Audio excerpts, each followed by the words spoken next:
Welcome back, everyone. We are jumping into a virtual tabletop conversation. If you guys watched my Pathfinder videos, which are game of the month, I think for like January, I mentioned I'm transitioning over to the Foundry virtual tabletop. And luckily, and for anybody who's followed me on the Dungeon Jedi Master side, we've got Caleb, aka Kakemen89, who's been on the Dungeon Jedi Master podcast a couple of times. For anybody who hasn't listened to those, go check those out. I'll probably throw a link in the description with those in there too. But he's joined us to talk all about the virtual tabletop for Foundry and the cool things within it. And I haven't streamed any game with Foundry yet. I've done a couple one shots, still kind of getting my hands around the system. So I'm pretty excited for this conversation to see some cool things both the community can use that I can use for my games too. Welcome Caleb to the stream. Thank you. Great to be here. Happy to have you join us, Foundry. And I'll say this is like a newcomer, and I'm really excited to see more of it. Foundry has so many cool resources. For anybody that's watched this stream or even my Dungeon Eye Master stuff, I've been on Roll20 person since pretty much since COVID. I started Roll20 when COVID hit, and I just haven't switched. And Foundry has so many cool resources that I've wished for with Roll20 throughout like the time I've used it. And it seems like there's a barrier to learn it, but I feel like once you get over that, it's not really too hard of a barrier. But like once you got to get used to the system, everything's easy and you can find so much cool stuff. So I'm glad we can kind of give viewers a little bit of a peek on what you can do with this system. Kind of kick it off. Actually, one thing I want to shout out to the crew too before we get into this, especially for this channel. So Caleb actually is the lead designer on the Star Wars 5e Foundry module. So we're kind of building the Star Wars 5e system into Foundry. It's a fan-led project, and he's kind of the head designer on that side. And for anybody that watches my Invasion campaign, next month when we do part 2, we're going to be switching over to Foundry for Star Wars 5e2, so you get to see a lot of it live in action. So definitely, Caleb, tell us a little bit about your experience with kind of the Foundry system in Star Wars 5e, and we'll kind of get into it a little bit more as we go. Yeah, well, I've been on Foundry actually about the same time you've been on Roll20, the start of COVID. So I started on that because I was looking around and I wanted a system that wasn't a subscription based, and Foundry was just coming out, so it was just a one-time purchase, and then you had it for you and your players. So that was a big plus for me. Then I was using the D&D 5e system for SW5e, and I figured, well, why can't I just copy and paste some stuff in there and make it its own system? Started doing that. Some people heard about it, and that led us to the current dev team that we have today. And it is definitely a group effort. You may introduce me as the lead, but I'm just mainly the ideas guy. The heavy lifting goes to the rest of the dev team. Well, yeah, but we're glad you got that started. I was just going through it because I've mentioned a couple times we're switching Invasion over, so I'm starting to get the new campaign set up in there. And there's just so much cool stuff that saves time, and we'll probably get into a lot of that too. But it's just for that and Pathfinder, there's just so much things in there that just I used to have to go through and input manually into Roll20. That's just in there, and for players too, that just saves both everybody a lot of time and headaches. So definitely shout out to your work on that for the Star Wars 5e side. Yeah. So, are you wanting me to share Oh yeah, definitely. like one of my worlds? Yeah, let's take a look at one of your worlds and we kind of go through some cool stuff. Okay.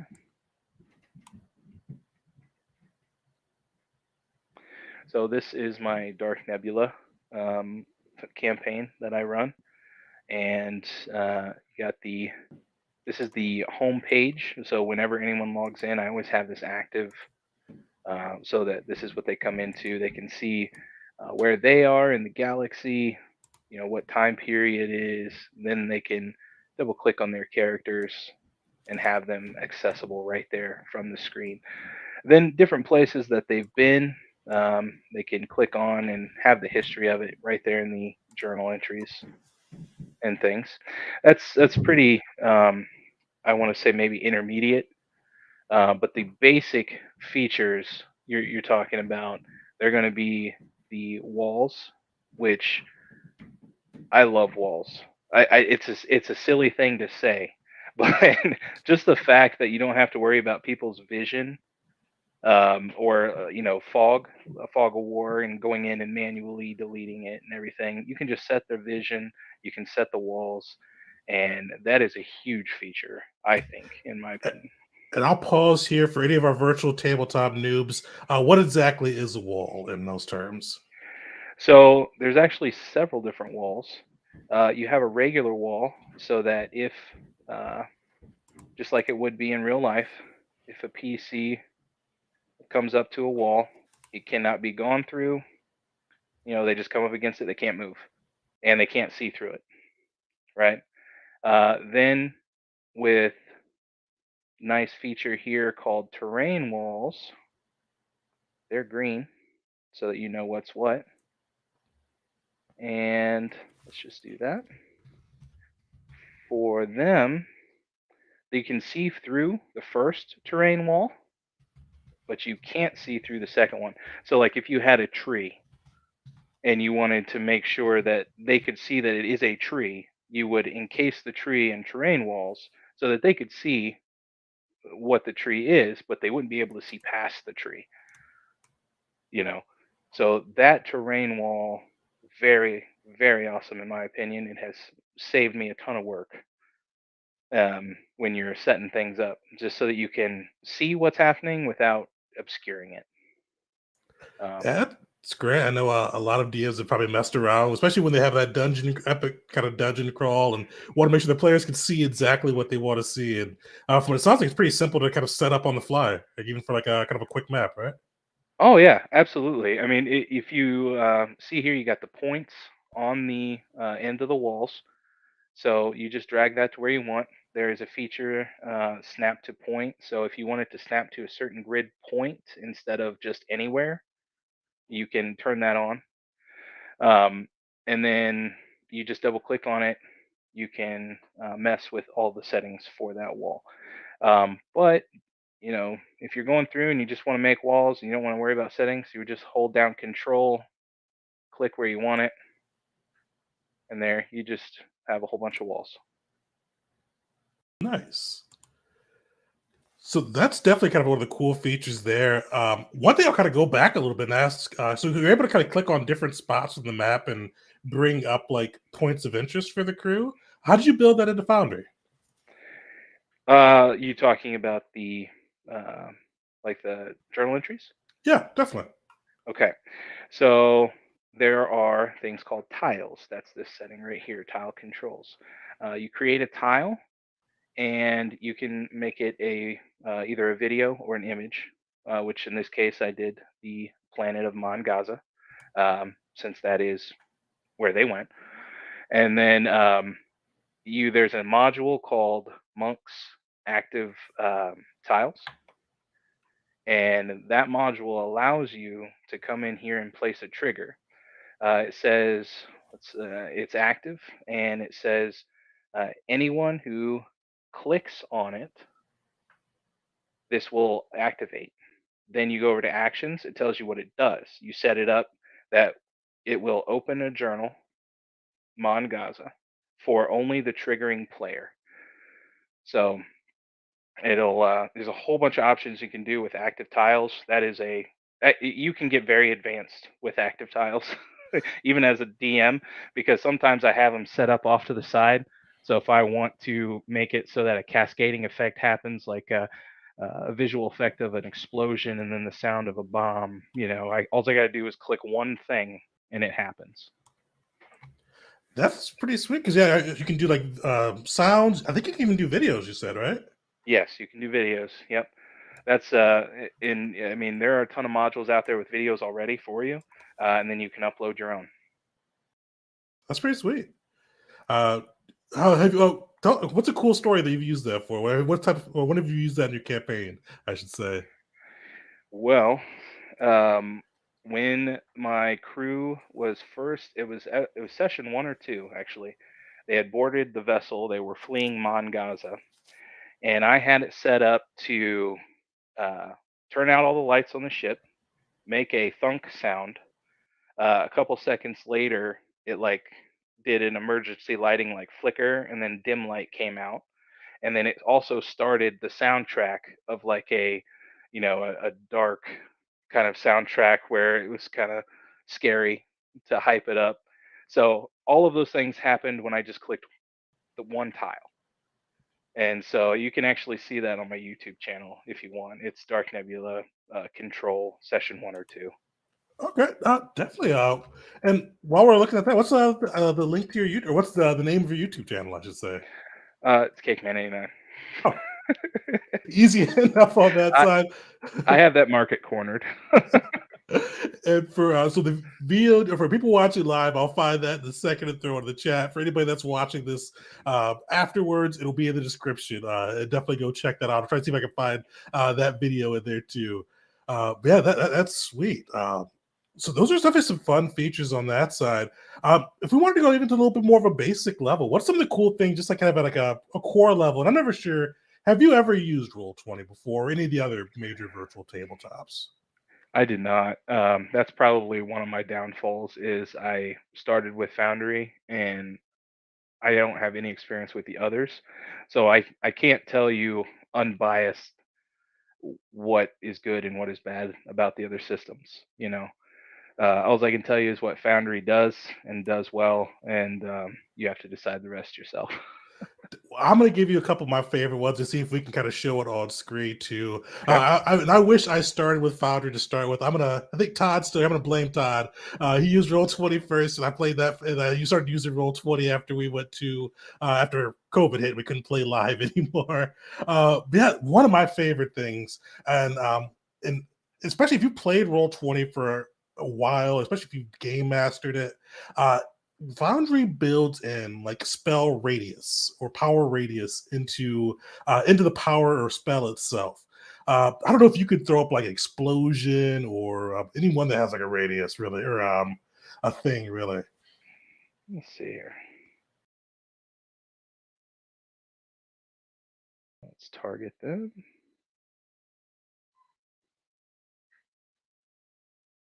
It did not do the visual. Sorry, hang on. Of course. Let's try this one. That one didn't do the visual either. Yeah, that's been one of my favorite things, and I'm getting a Foundry stream up. I'm still getting a little bit familiar with myself before I start streaming. But next couple of weeks we do an invasion there. Yeah, it's just so cool, like because you could throw like explosion or fireball, if you will. You can throw it down, and like everybody within a radius, you can make it deal damage, which is like sick. Especially as a game master when you have to like calculate all that damage yourself. When players start going crazy with spells.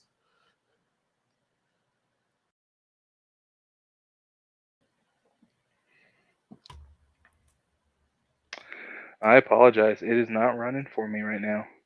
I must not have the module set up yet on this Okay. world. But yes, you are correct. So when you target somebody and then you roll, it will do the explosion. And you heard the sound effect with the one. It obviously does sound effects too. But the way it does that is actually a module. It's called automated animations. So it'll have the visual effects of it. Oh yeah, so I haven't played around with that. So usually, typically, when you have it set up, it kind of makes like a big like explosion effect. Like it makes like a visual effect on there too, outside of Yes. just like the radius. Yeah. Oh, that's cool. Yeah. Oh, I know why it's not doing this. On the home screen, this is in parsecs to be able to do parsecs in the map. Give me 1 second. Let me change the map, and that will fix that problem. Perfect. Thanks for joining us, Chris. And definitely, I agree with you. It does. It takes a little bit of work to set up, but it is worth it. And one of the biggest things, we'll probably show a little bit of this too. But I think for like players building characters, unless you like bought like a whole bunch of the Roll20 stuff, it takes a lot. Especially if you're playing Star Wars 5e or Pathfinder, it takes a lot for players to go through and build it. But with Foundry, you can just kind of go in and just throw your sheet up and search for feats, heritages, whatever species, whatever you're using, you just drag and drop it over, and it'll like automatically set your sheet up appropriately, which is sick to me. Yeah, that is definitely a feature that I do want to show if we can. Oh yeah, for sure. So there is explosion. Sweet. So you can, when you place the template, you can see where you're placing it to make sure that you're targeting what you want. Once you click it on there, it lays it down, and it'll stay there. Um, it'll stay there until you delete it or the GM deletes it. And I targeted way too much, apparently. So, uh, Definitely. It's one of my favorite features. I've used it for the one shots I've run with the system, and it's nice because you can make all the creatures within that radius do a saving throw, which right. saves you the game master, especially because players always love finding a huge group of people to throw explosion or something big into. This is true, like for Star Wars 5e, for Pathfinder 2e. Those are the two systems I've played on. I haven't really played anything outside of those two, but I assume for traditional 5e and most of the other big systems too, that's kind of a built-in feature. Yes, it is built into the main system for sure. Um, as you were talking about, it makes them do a saving throw. The module that I use for that is Monk's Token Bar, and so it throws it up in the chat. So all they got to do is click this D20, and then it'll tell them if they've saved or failed, which is nice. Nice. And we'll kind of get to that later, but like if you had to, but one of the cool things with Foundry, and I know you've got like a huge list of them too, but there's a lot of cool modules that you can do to kind of cater your experience or kind of get what you'd like extra on top of the system. Actually, let's take a look at that now. So, what are some of your favorite? Oh, you got a lot of modules. Is that 189? So I just want to preface this by saying I run 189 modules on any given world. Now that does mean that some of them conflict with each other, so you gotta be careful um, when you use them and things. But they all have a lot of good features that you can just implement in. And since we are like an offshoot of D&D 5e, we try to keep our system's core the same as theirs. That way, when a module comes out or updates, we're kind of in line with it, and it can be used. There are a few that we've had to separate and do ourselves. Like token action HUD is one of them, where you see this little red Mhm. bar right here. Whenever you click on your character, that'll show up, show you what's in your inventory and things like that.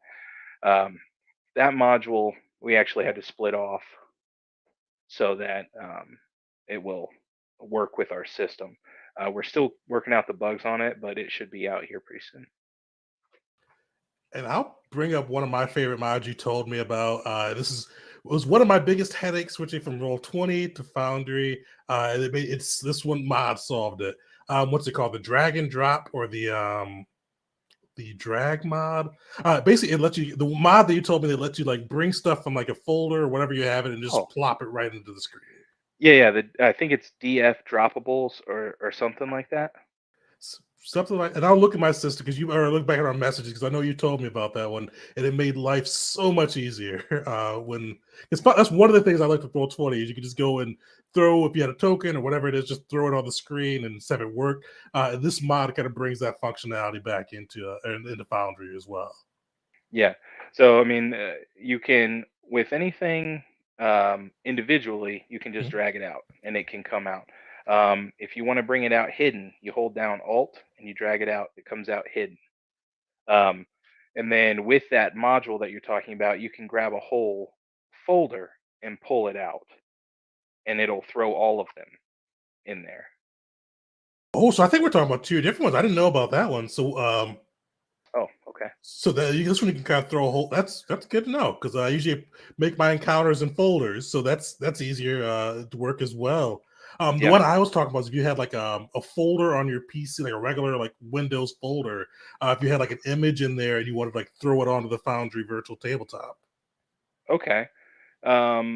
Yes, I'm drawing a blank on the name of that module, to be I honest. think it's drag. Let me open my Foundry real quick. I only have like 20 mods, so Yeah, it's a lot easier for you to find it. So one thing, and I know you said that sometimes the mods will conflict.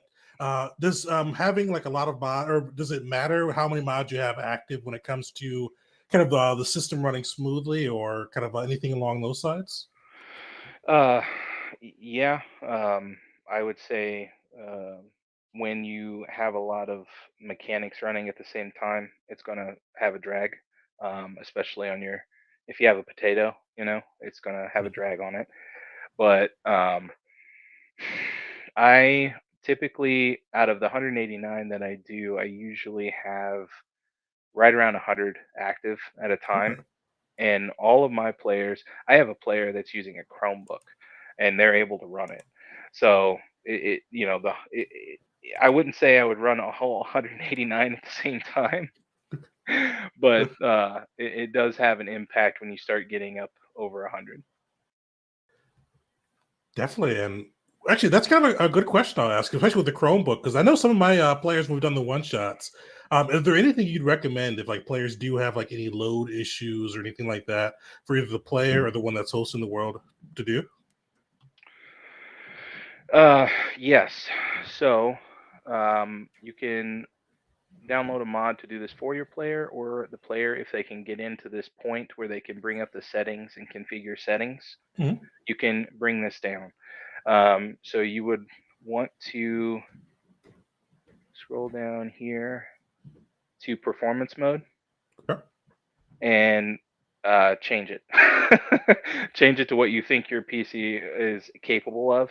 The Chromebook user that I have has it on low and his maximum frame rate all the way down to 10, so Okay. that he can run smooth. Because his internet isn't the best either, so that helps out.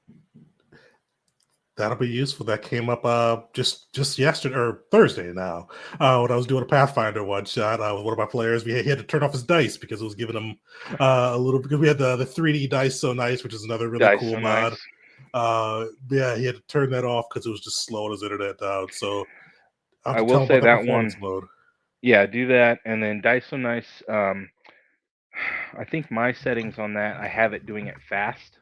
Like I have it doing it 3 times fast for everybody. That way, it doesn't take up a whole bunch of resources on the PC. Sweet. I have to mention that to him on that one as well. And shout outs to Todd. It's actually the drag upload mod where you can just kind of drag it from your computer and it'll upload right to Foundry. And it usually has a tile, but you can do like other things too, I think. Yeah. But yeah, definitely some cool ones that help out and make life quite a bit easier for everybody along. So I'm definitely happy to hear though that there's a way for people that may not have the newest PC because I was a little worried after last session. One of my long term players was speaking of slowness because for anybody that watches. He's been on this channel quite a bit, but definitely Dungeon Jedi Masters. It's Burger. He's played in Invasion, hunted a lot of my other one shots too. He's got a little bit of an older PC, so I was worried that if it was slow form when we were using Discord, that if we used Ninja, which I use for streaming, it would just kill his PC. So glad we can kind of turn that down a bit. For sure. Sweet.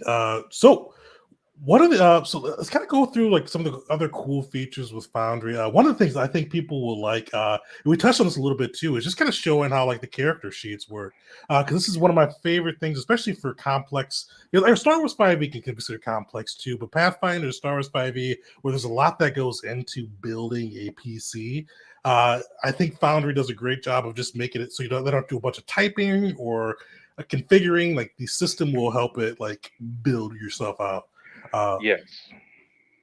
So I will say, for our system, I should have led with this, and I apologize.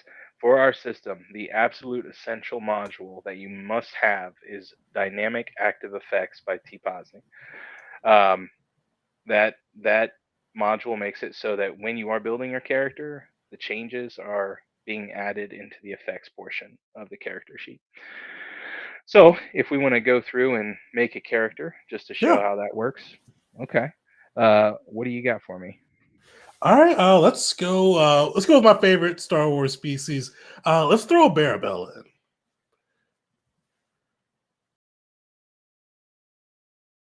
For anybody who doesn't know, they're just giant lizards with a funny, interesting speaking pattern. I'll say. Yes. Um, I do like. I played a bear ball one time, and I do love it. Who's your favorite bear ball? Saba Sabatine. I knew it. I knew you were gonna say that. Hands down, probably my favorite Jedi. Oh, yeah, tied with Mace Windu, my favorite Jedi. I love that. She's just hilarious. Read for anybody who hasn't heard of her. Read New Jedi Order and then Legacy, like all like the stuff after. They're pretty much a sequel trilogy for the Legends universe, and it's great. It's great. She is great.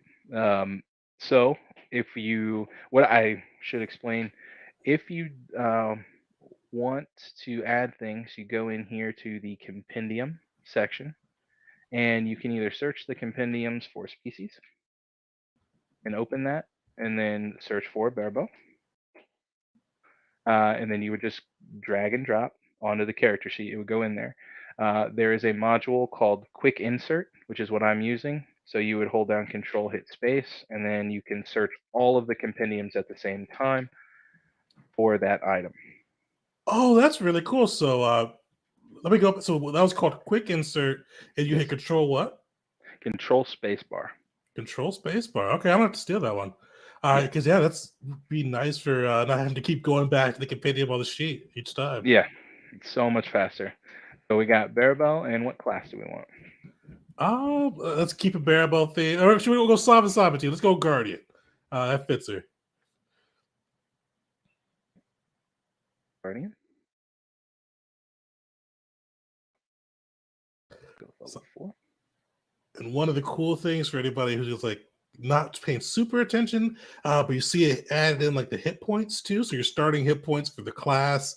So for players, especially, I think one of the best things for Foundry is it's great for players that are new to a system because it does a lot of the I won't say thinking, automates a lot of the processes for making a new class because you can just go in, drag over what you need, and it does a lot of the back end pieces.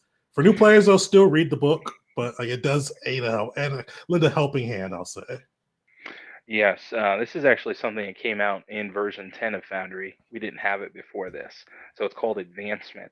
And we built it into all of the classes and the archetypes so that whenever you gain a level, it tells you what you get. You can read it, and then it automatically adds it to the character sheet. Oh, that's cool. So there's all of everything that you would get at level 4. The hit points, if you would, we took the average on them, so it just automatically added it up.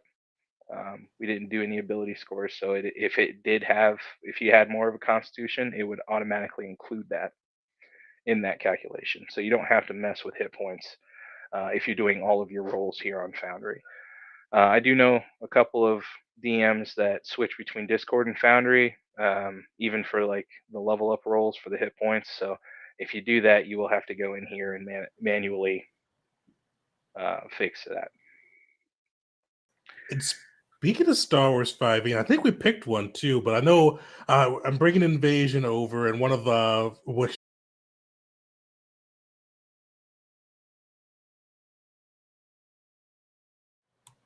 welcome back, everyone. Sorry, we had a little bit of technical difficulties there. My OBS decided to crash on me partway through. But yeah, so we're going to be bringing back up the game worlds. Definitely, thank anybody for just jumping back in after we got the system up again. But yeah, throw in any questions you guys have for the Foundry system or things they can do, or even shout out some of your favorite features on that side as well. We'd love to see them there too.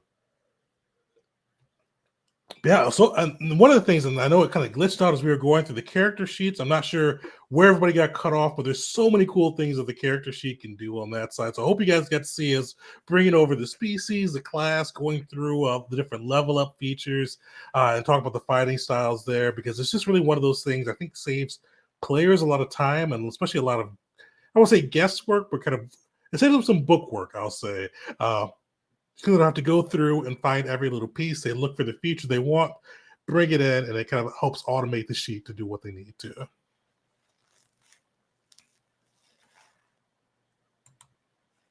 Okay. So, yeah, I think this will work now. And I don't mind going back to the character sheet to finish that out too. Yeah, But I was just okay. trying to show I'm going to try to show the targeting thing again. And I think that we were glitching at that point. But yeah, one of the things game masters you'll love, players too, even. But you can target, like when you you make an attack, you can target. And I think Cakeman has it, but I usually don't have it for mine. You can actually make animations as well. So I think like Todd had one a while back where you could like shoot if somebody shot a blaster, you'd see like a little blaster bolt fly through and like crazy stuff like that when you make attacks. May I share my screen? Oh yeah, definitely. Okay. So this is actually Tresset of All, the one shot that I did. That's from your Dungeon Jedi Masters channel. And Sparky's turn. So Sparky would target. Then you got to make sure you switch back over.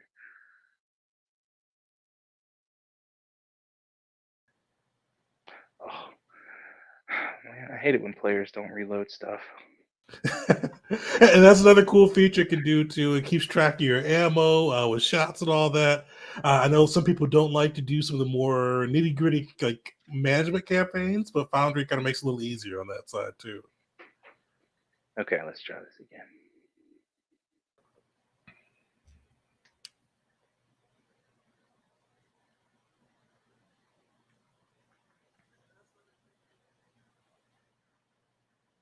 All right, we're ready.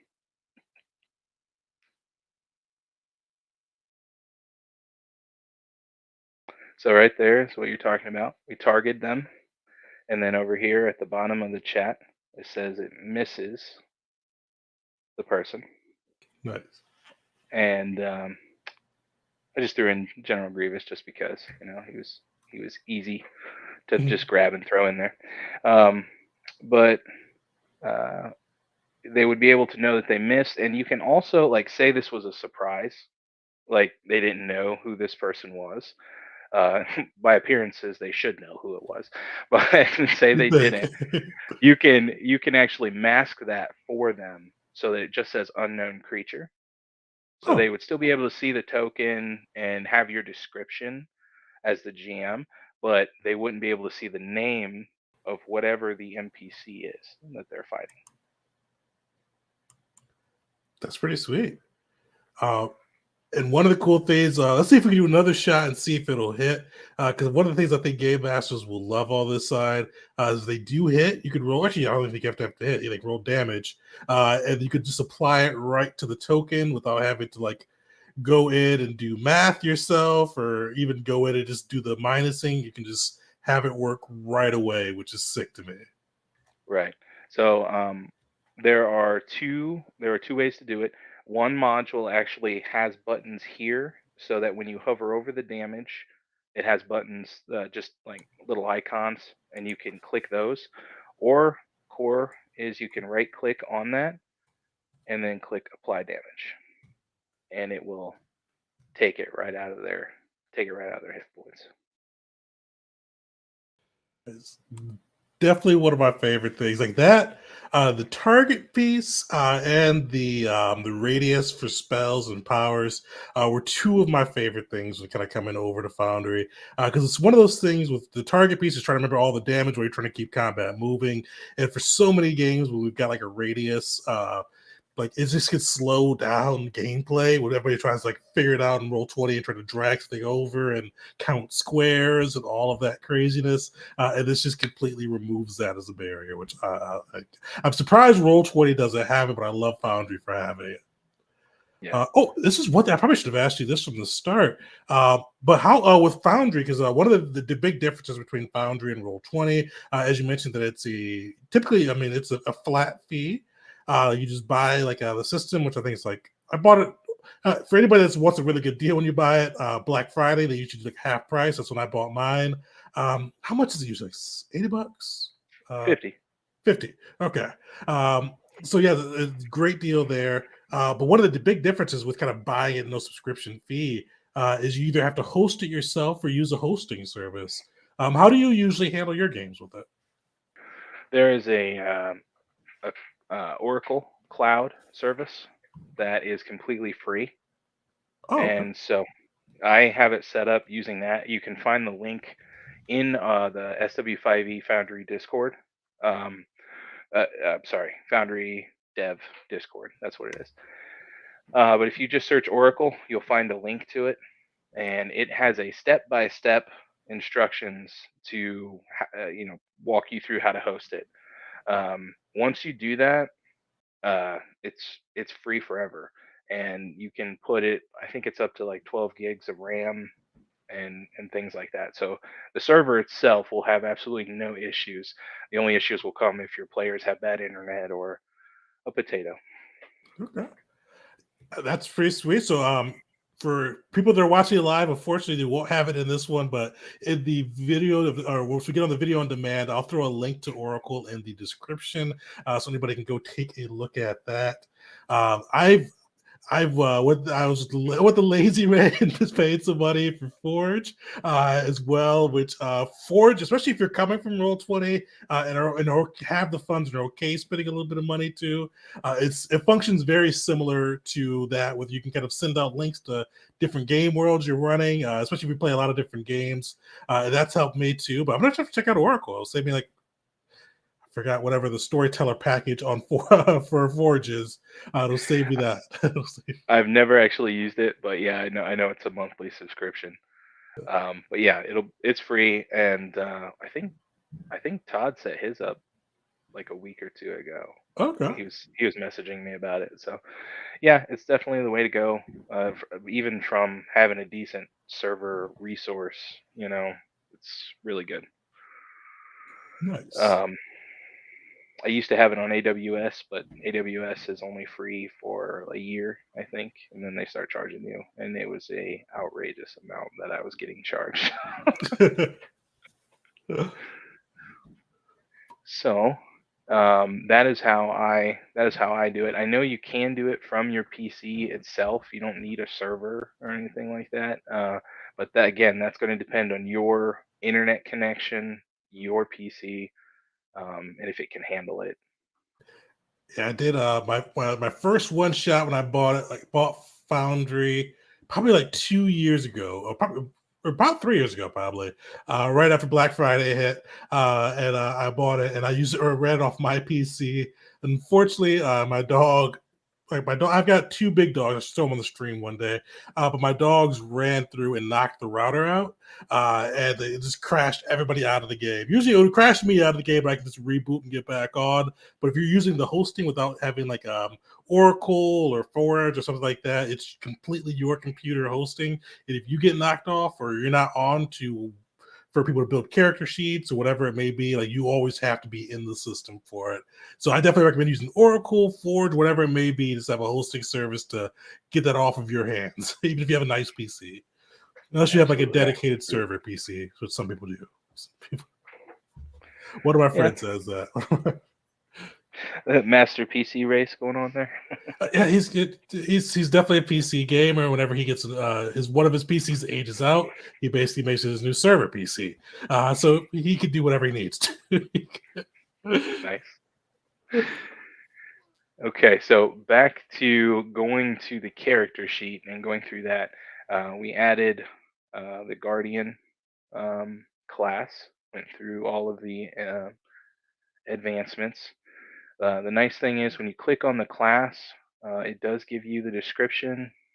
You're able to go in here and edit things if you want to customize it, because I know there are some homebrews out there that don't use classes specifically the way the SW5E runs it, so they can go in here and change some things. Um, it has the archetypes, so if you don't want to do quick insert for the archetypes, you can just come here and drag and drop them into the character sheet from the class. Then you've got the invocation. So again, if you didn't want to search for it, it's all right here. And then the advancement is where you see what you're going to get at what level. So if you wanted to try to plan it out, you can go through here and see what you're going to get. Nice. As the game master, you can also add things if you want. Like if you wanted to grant an item at a specific level or scale value, like scale value would be force empowered strikes. That's a scale value. It changes at certain levels. So if you wanted to do that, you could go in and add that for any of the characters in your game. Nice. So what archetype is Saba? That's a good question. I would guess Form 7. Either Form 5 or 7 might be my guess.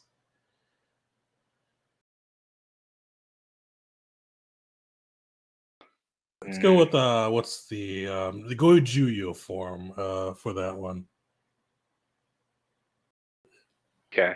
So when I drag and dropped it, it knows that since you're at level 4, you're going to get these from the archetype. Once you hit complete, it'll throw them in there at the bottom.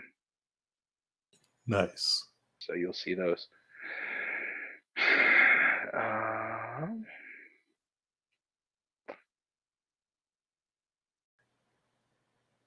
Powers are very. Sorry, go ahead. Oh no, go show the power piece. Yeah.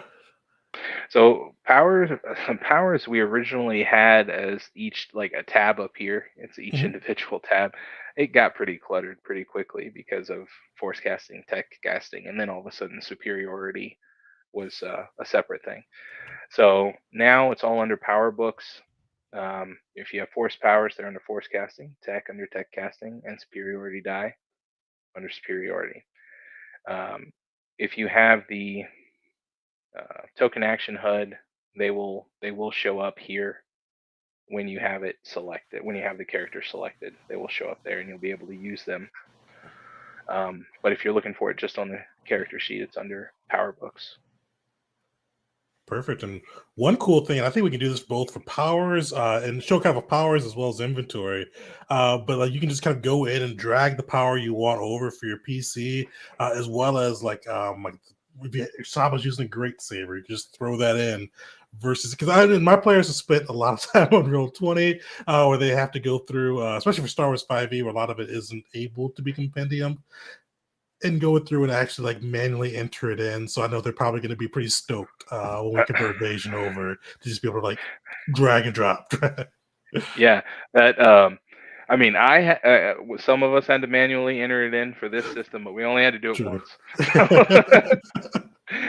but yeah, you can just go under force powers in the compendium, and you can drag and drop, and there it is, and it will use your character's abilities, ability scores, and everything to calculate the DCs and the to hit um, piece of it.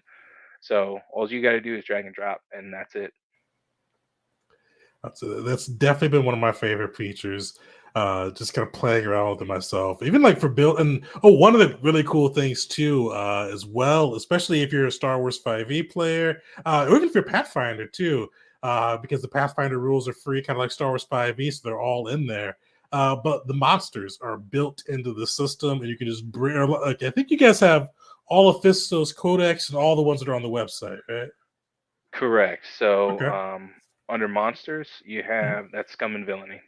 So, okay, Um, well, yeah. it is not 2.0 yet because 2.0 isn't on the website. So we have like we're skimming the website's API to pull this information for these. So right now they're just what is on the website. Once it moves over to 2.0, then we'll get them in here. But at the moment, this is what we got. And then Fisto's Codex is in there as well. And I don't know how up to date it is because I think he has updated it since, but it's in there for now. Let's The way it see was. if this one's in there. Try Sith Warrior. Nice. That's what I made. I probably should update it sometime, but this was made pre-fighting styles update. Yeah, so it's in the Fistos Codex. Especially if you played a lot of Star Wars 5e on Roll 20, you'll know that it's a lot of inputting and just you can just kind of bring it right over and tweak it however you may. Oh, Yep. this is something I haven't noticed before. What's that sound like? Do they have like a sound associated with them too? Oh, this here, that is a Yeah. module. And as a GM, you can have a sound associated with it. You can have two purposes for it. You can have it so that you can play it for the characters. That's a different one. This right here is so that you remind yourself what the person sounds like. That's really cool. That Yeah. So if because you did a specific voice for a specific NPC, you can make sure you record that, put that in there, and then when you go to that NPC, if you don't remember what you did, you can just come in here and play it for yourself real quick. that is sick because there's been so many NPCs. I've forgotten what voice I've used before. Just use a different one and hope the players don't notice. What's the name of that module? That's a cool one. Or if you Can know I get back offhand. to you on that? No, no worries. Yeah, no worries. That's one I'm gonna have to track down because that was one of the ones I put in like pretty close to the beginning. Okay. So that's actually another good question. So how do you usually find new modules that you're going to be using? I actually peruse the Foundry website. I can spell properly.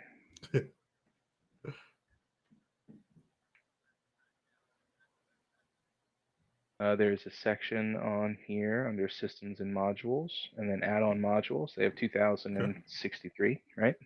Every time a module is updated, it goes to the top, so you'll see it more than once. But typically, I just go through here and check on like, oh, this one, this is new. What's this?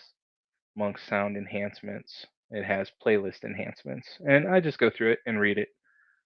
So that's how I keep up on modules um, to see what might be out there. This one is a great one, item piles. Okay. I haven't used it in a while myself, but you can turn a NPC into or a player character into an item pile where you click on it and um, it drops items. Oh, sick. Okay. Yeah, I know that several of the dev team uses this. You can turn it into a merchant as well, so that they can buy and sell items. And then they can also trade with each other. It enables a feature where a player can trade an item with a player. It'll automatically take it out of their inventory and put it in the other player's inventory. Um, which saves time, to be honest, as the GM. You don't have to go in and do that. Yeah, I like that, especially if you, because especially when you're doing like a dungeon or something like that, where you're just handing out loot. This way, they can just go in and give it themselves, trade with people without having to go through and click in the screen. So I like that. Yes, a very, very good mod. But yeah, there's the whole section on mods, and if it sounds like something that you would want, you just read it and then download it. More than likely, if it works with the ND5e, it's going to work with our system. Sweet. Perfect. Well, let me see. Because we kind of went through a little bit. Oh, one thing. This is be my only tip because this is something that confused me for quite a bit with Foundry until I realized I was just doing it wrong. Could you go to the map screens? Because this is what that irritated the hell out of me for weeks until I realized I was just not reading something. Scenes? Scenes. Yeah, scenes. Okay.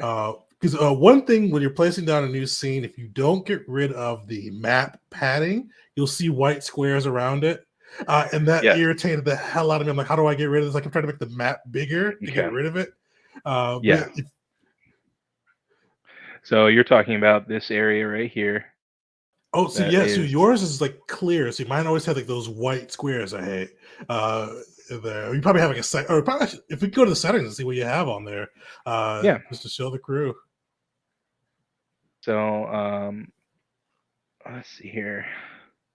I believe it's under grid. Yeah, padding percentage is at 0.1. I believe it's set at um 0.25 normally or something like that. Um, and then the background color should change that. Yeah.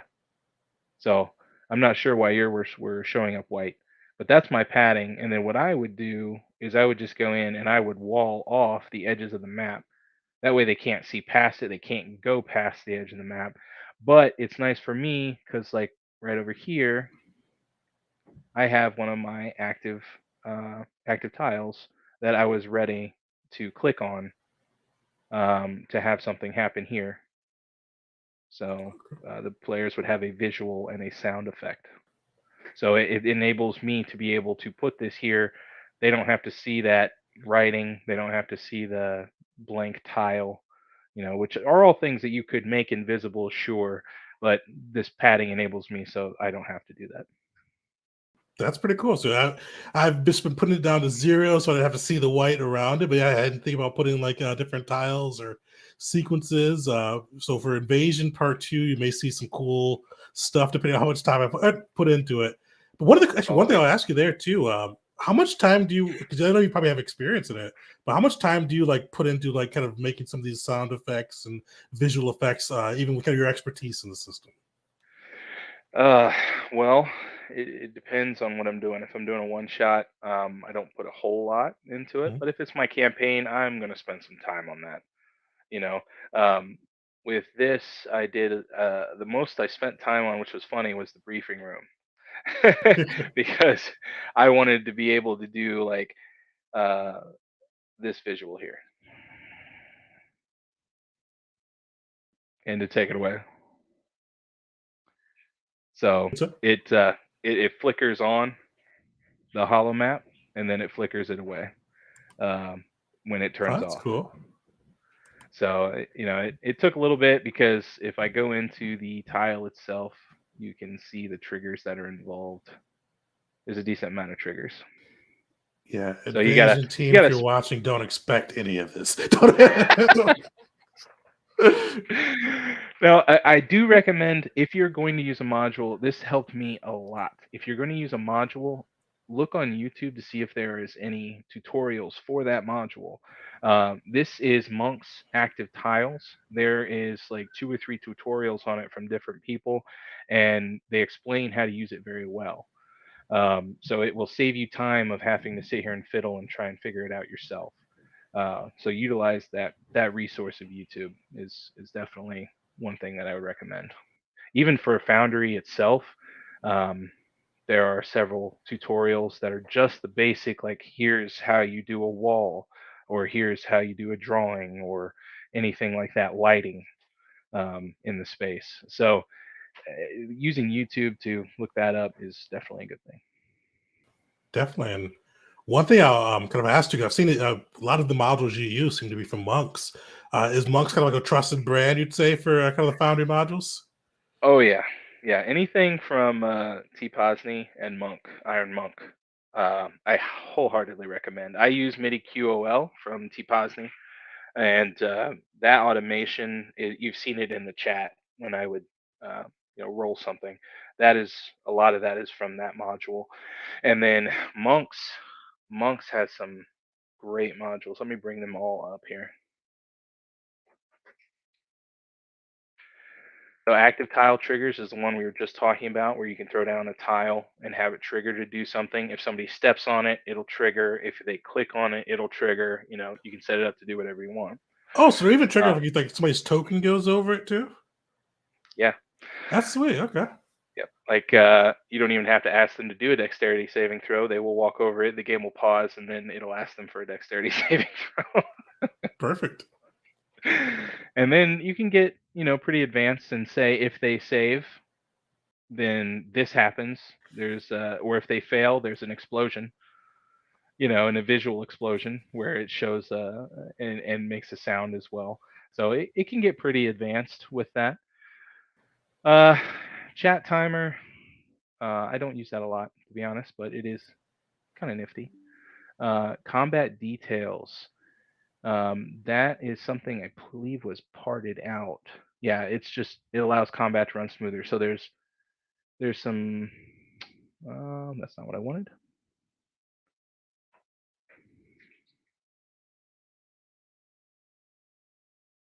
Down to it. Oh, maybe this is the one that he parted out. I'm not sure. No, it's not. Okay. So these are different settings for combat itself. Targets clear after turn. When it comes back to that turn, they will remember the targets, so they won't have to retarget. Oh, that's It's cool. different. Yeah, so it's different settings like that to make combat easier and faster. Um, Combat marker. That's the spinny thing under them. Common display. I use this for OBS. The common display, you have a different user that is set up. The OBS logs into that user, and that user mirrors the GM screen. So so that you log into OBS as that user, and then it just follows the GM screen all around. Okay. I haven't played around my stream setup for Foundry at all. So I have to take a look at that one. It's a nice one. I enjoy it a lot. It makes things really easy. I will say, when you're doing it, you do want to make sure you're looking at your OBS to make sure that it's positioned correctly. Otherwise, you might have to like drag it to where you're at sometimes. The enhanced journal, I didn't get to journal entries, but the enhanced journal entries, create journal entry, new, and the type. So any of these right here from Adventure Book are base Foundry journal entries. They're going to be your basic text editor. Single sheet, this is all from Monk's enhanced journals. So you can have loot on one. You can have an organization, person. A shop is a favorite for everyone. So you can have a shop, and let's see here. Great. Boom. Yes. Now there's an item in the shop, and they can come in and they can check items and play it. You have the description of the shop, relationship to any other points of interest, notes for you as the GM for this shop. So the enhanced journals enable a lot of functionality that's not there in base Foundry. I highly recommend this one. I use it for shops myself. So okay. Player settings. This is the one that allows the GM to change settings for the players and sync settings. Token bar. So token bar is this guy here at the bottom. And let's go back to this. So when you're on a scene where you've got your PCs out, you can have them here. If you click on them, it'll actually let's get rid of that.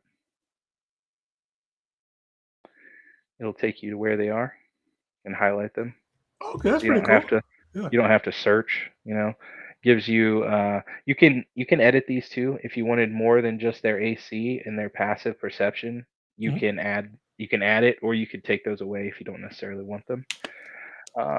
If you didn't want to pause the game and you didn't want them to move, you could do no movement and it won't allow them to move. And this is combat. So once you go into combat, it changes it to you can only move during your turn. It kind of keeps things orderly sometimes. So if you click on that combat, would it put all of the like tokens on the map into combat mode? It won't. No. Okay. It's combat. It's only movement for combat is what it's saying. If you wanted to do that, you could just select them all and. So I've been using Control All, and then in the combat thing. I wasn't sure there's a little mod that would do that easy. If there is one, I'm not using it. I'm not sure. Then you can do a contested roll between two players if you wanted. Right here. Do we want to do skill or ability check and then request, and it'll send a chat box to them asking them to roll, and it'll tell who wins. I do like the requested rolls with Foundry because you can just like send it right to the person. Sometimes players may not always be paying as much attention as you'd like, and this way they'll get a pop up, get a little bit into the game, and roll whatever you need them to do. Yeah. Also, too, for anybody that plays Pathfinder, there's a way, I think Control Click will let them do a roll. They can roll it, but they won't get to see whatever the result is. So they can do a secret roll for you if you're doing Perception, Stealth, or any of those secret rolls that come up. They can just hit Control and click, and they can roll it themselves, but they won't see it until you show it back to them, which is nice. Okay, I wasn't aware of that feature. That's one of the things I was looking for because with Pathfinder, there's a lot of like secret roles where just the GM knows it with like knowledge rolls and things like that. And well, with Roll20, you really there's no way to do it. But with this, you just control click and it rolls it secretly. Okay. I do know that over here above the chat, Mhm. you've got private GM role, and then you've got a blind GM role, and self roll. So self roll, you're only going to see it yourself. Blind GM, that's what you were talking about, where they Mhm. don't see it but you do. And then the private GM role, you both see it, the player and the GM, and then the other one is public. So, Nice. but we don't have a fancy shortcut like Pathfinder does. Oh, is that just a Pathfinder thing? Yeah, it must be. I've never Okay. used it before. And Either I that's didn't what know about it, or I've never used it before.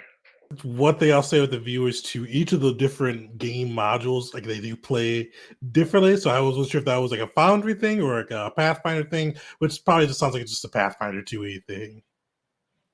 Yeah, they also have a really cool compendium feature that I'm looking to steal. I think it's Pathfinders, where it's got the compendium is searchable, like Mhm. filter, like you can filter it. They do actually, yeah. I was playing about that the other day. You can go through and all the monsters are free, so you can go through and filter by level, type of monster, rarity, and all that, or rarity for items and all that, and kind of get exactly what you're looking for without having to go to the website or anything like that. We are looking to steal that very shortly. That'd be sick. Anything that can stop me from having to do multiple websites or just kind of stay within the virtual tabletop, definitely it's a plus in my book. Yeah, that's the I mean that's the end goal of our system. That we want you to be able to do everything from here. Not to take you away from the website or anything, sw5e.com, definitely a good resource. But if you could do everything here, it saves a little bit of time and a little bit of stress too. 100%. And then with all of the monks, I mean that those are all in my book. Like I have them on all of my worlds because of how useful they are.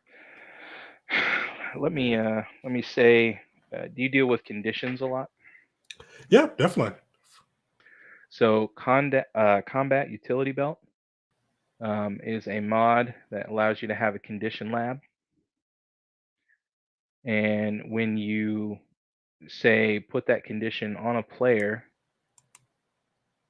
it will automatically. You can set it so that it automatically adds. Um, so if you give somebody half cover condition, it automatically will add 3 to their AC. Oh, sweet. Okay. Yeah, so definitely combat utility belt for the condition lab, very important. Now you don't have to go through and set up all the conditions yourself because if you look on the SW Foundry Dev um, Discord, you will have the file and you can just go in and import right up here and import the file. It'll bring all of these in: charmed, blinded, deafened, disease. Um, if you're not a fan of like automating it, you don't have to. You can go in and delete the effects if you want. But it is nice to have the automation already there so that nobody forgets that they have disadvantage. Definitely, because a lot of times, especially if you've got conditions stacking up, both players and game masters can forget who has what. Exactly. So there's that one, and then autocomplete inline properties. If you're going to be doing a lot of uh, effects for a player, I don't think I actually got to that section when we were doing the character sheet. So let me go back to Saba. The only effect she has right now is the effects from the Barabel species. If you go in here, it will actually show us what effects she gets from that.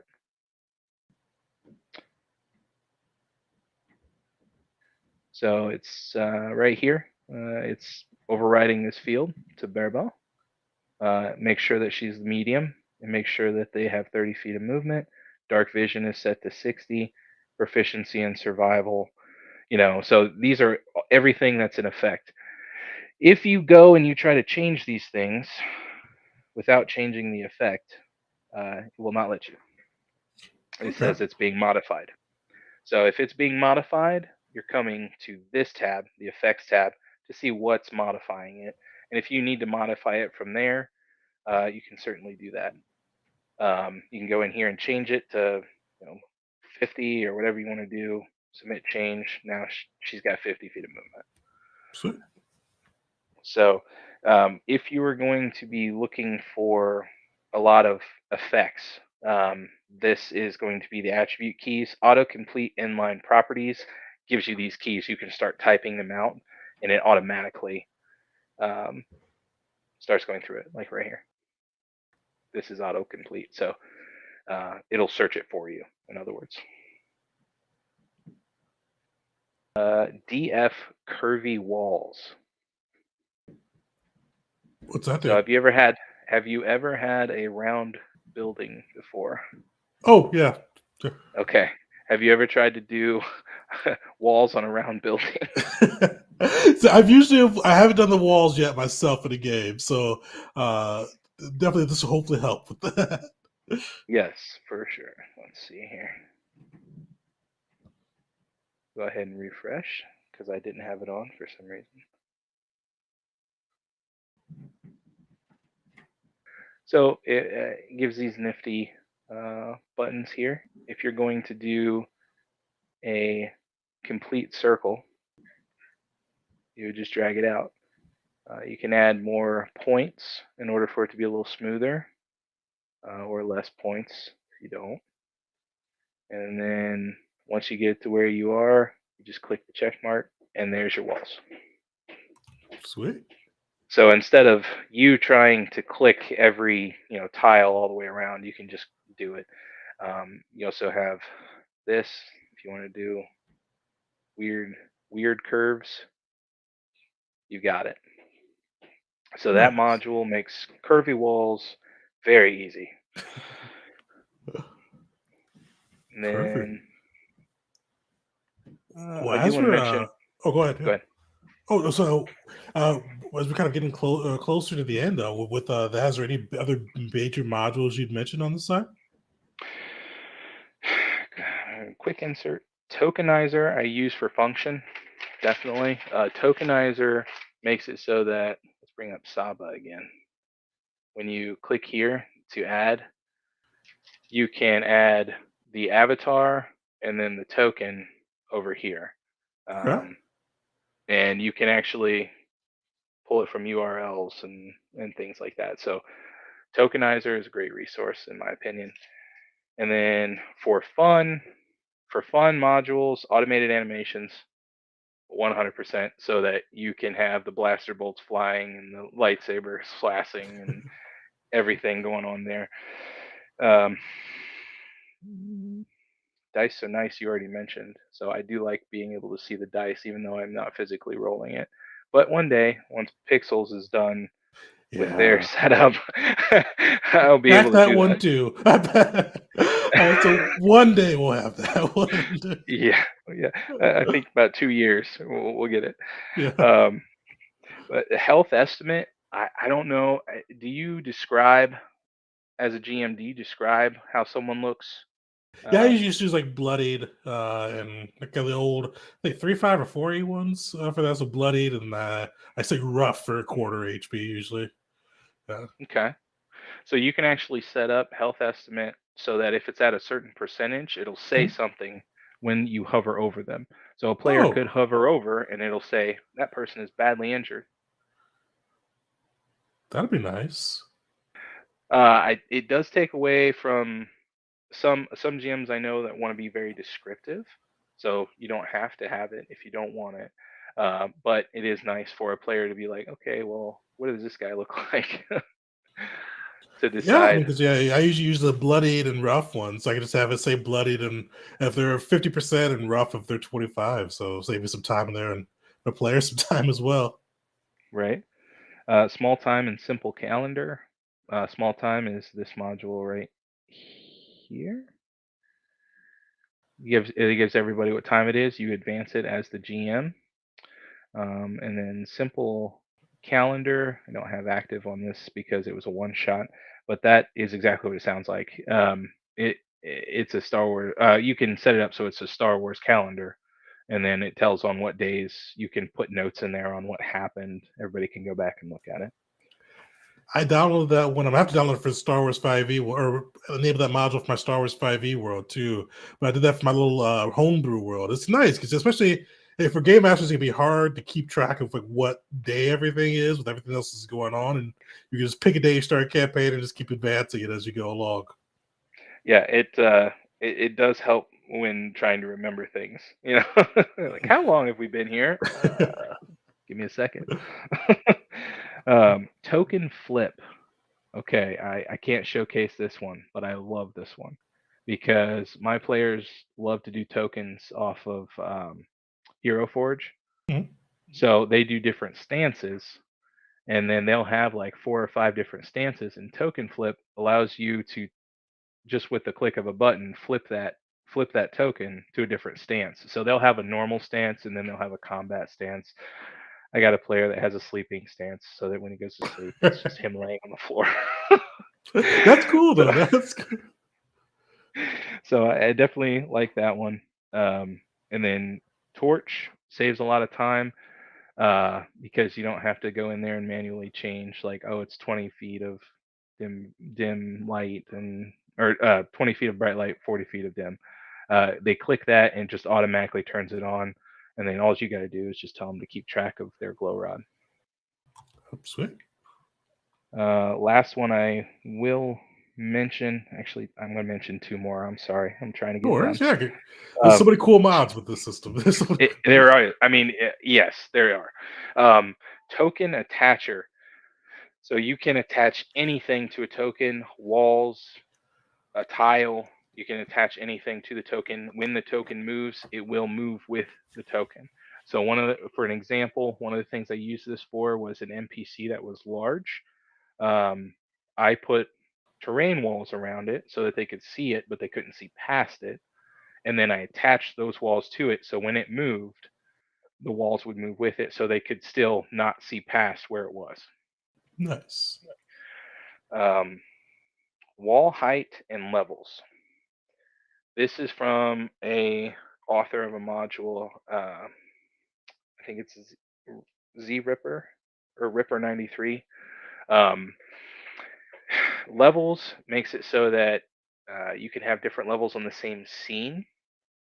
They can stack on top of each other, and you can have players in the same scene. They don't have to be on. So if you had an upstairs, for instance, of a map, you could put it in there, and then they would be able to be on different levels, but still be in the same scene. So if they're in combat, it makes it a lot easier just to do that. And then wall height is exactly what it sounds like. You can enable your walls to be at a certain height, so if somebody can fly, and somebody else can't, they can be over the wall, they can see what's happening, the other person is on the ground and they can't. So, like you said, there's so many modules. I don't have time to go through them all. One question the chat had, Brian wanted to know if when you advance the clock, or like things like lanterns or like time effects, will that or would they be tied to the clock? Is a good way to say. Like if you had a lantern that lasts for an hour and you advance it for an hour, would it like be affected? So yes, again, that's a module. Okay. So small time is the module. Mhm. Player visibility, darkness control. Link this scene's darkness level to the current time and small time. So let's go ahead and advance us here. See what happens. Oh, nice. All right. So you've got you got lava here that's on fire, so it's got some light coming off of it at night, and then as it becomes daytime, it starts to brighten up. Sweet. So yes, that does work. Perfect. Well, I appreciate you walking us through the modules. Last question I'll ask before we kind of wrap it up. For somebody that's kind of new to Foundry or kind of new to kind of playing around with some of the more advanced functions of it, what would be like your biggest tip? What would be the best thing they should do to kind of get proficient and closer to a level of expertise with the system? two suggestions. One, join the SW5V Foundry Dev Discord so that you can ask questions there. There are a lot of people that will help out, a lot of advanced users that will help you out. They might even do it for you if you ask, and then export it and allow you to download it. But if you're looking to gain knowledge, I again can't say enough to use the YouTube, just to use the YouTube and Google the modules, Google Foundry tutorial. I know that one is from Encounter Library. That's the one that I used when I first started, and the way they explained it, they did very well.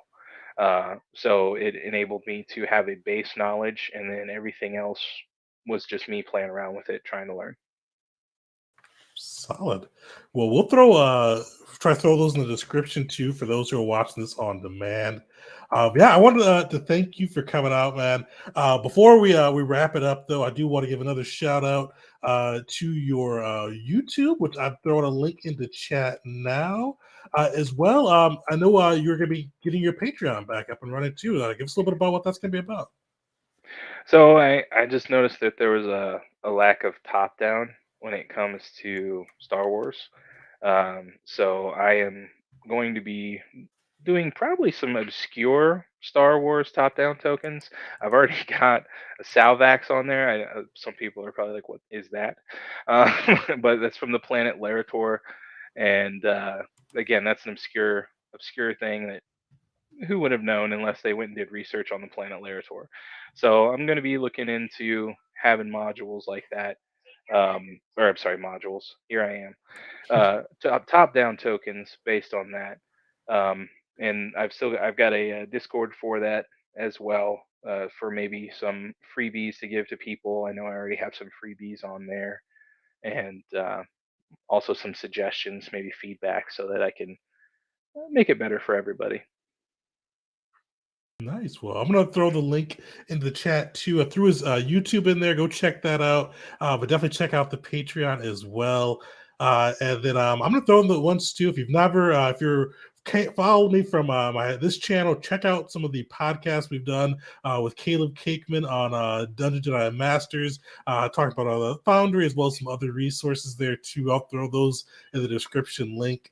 Yeah, stay tuned because we're going to be doing Invasion's new campaign, Occupation, on completely on Foundry. Hopefully, starting that like June-ish as we finish this campaign up and give you a little bit of time to plan. So you get to see us kind of go through that live and get to see some of the cool Foundry stuff played out in action. And maybe I'll bug Caleb or start getting adventurous myself and do some crazy tile stuff in there as well. But thanks, chat, for hanging out. And thank you really again, Caleb, for coming through. We definitely appreciate learning more about the Foundry system and some of the sweet things it can do. Not a problem at all. Glad to be here. Perfect. Well, chat, thank you guys for coming through. May is our May game of the month is Champions RPG. So come through May 25th. This will be hosted on YouTube as well at 7 p.m. Eastern time to see the champion system, the superhero system live in action. We'll be giving away a free PDF copy of Champions too. So come through for that. But yeah, till next time, folks.